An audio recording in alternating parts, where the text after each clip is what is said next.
चलिए दोस्तों बात करते हैं एक और नई क्वेश्चन के बारे में। इस क्वेश्चन में एग्जामिनर ने कहा एक आदमी अपने दोस्त को 10% की हानि पर एक कार बेचता है। यदि दोस्त उसे 54,000 रुपये में बेचता है और 20% का लाभ कमाता है तो कार का मूल क्रय क्या था, ये एग्जामिनर ने पूछा। तो चलिए आइए सॉल्व करते हैं। मान लेते हैं कि वो जो पहले वाला पर्सन है यानी ए, उसके लिए कार की कीमत 100 रुपये थी। वो इस कार को बी को बेचेगा कितना, 10% की हानि पर। तो 10% हानि बेचेगा यानी 90 रुपये में बेचेगा। 100 रुपये की चीज 10 रुपये कम में बेचेगा तो 90 में बेचेगा। अब ये बी जो है वो सी को बेचेगा कितना, सी को बेचेगा 20% के लाभ पर।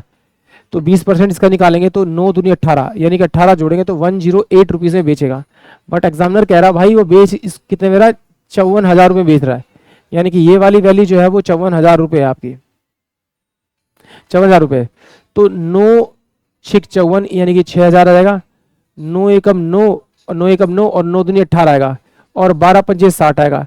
यानी कि अगर मैं इस नंबर को 500 से मल्टीप्लाई करूँ तो मुझे क्या मिल जाएगा, आपका इसका विक्रय मूल्य। इसी से आप पहले वाले को मल्टीप्लाई कर दीजिए तो आपको इसका क्रय मूल्य मिल जाएगा। इस कार का जो क्रय मूल्य था वो 50,000 रुपये था।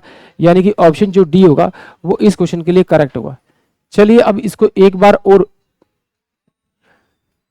सोल्व करते हैं। देखिए सिंपल सी बात है, एग्जामिनर ने मुझे कहा कि भाई 54,000 रुपये में उसने बेचा, किसको बेचा, सी को बेचा और 20% का प्रॉफिट कमाया। तो अगर मैं इसका बी के लिए क्रय मूल्य निकालूं तो ये मेरे पास में 100 बाय में 120 करूंगा तो मेरे पास में क्रय मूल्य आ जाएगा इनटू में। फिर कहता है कि भाई ये जो है ए ने बी को 10% की हानि बेचा था, तो इसका मतलब इसे 100 बाय में अगर मैं 90 करूंगा तो ये मेरे पास में क्या आ जाएगा, ए के लिए क्रय मूल्य आ जाएगा। तो ये आपका इससे ये गया और 9 6 54 हो जाएगा यानी 5 12 हो जाएगा यानी 500। तो 50,000 रुपये में वो इसको क्या करेगा, बेच 50,000 रुपये जो क्या होगा, ए के लिए क्रय मूल्य होगा यानी कि ऑप्शन डी। आई होप आप सभी क्वेश्चन समझ में आया होगा।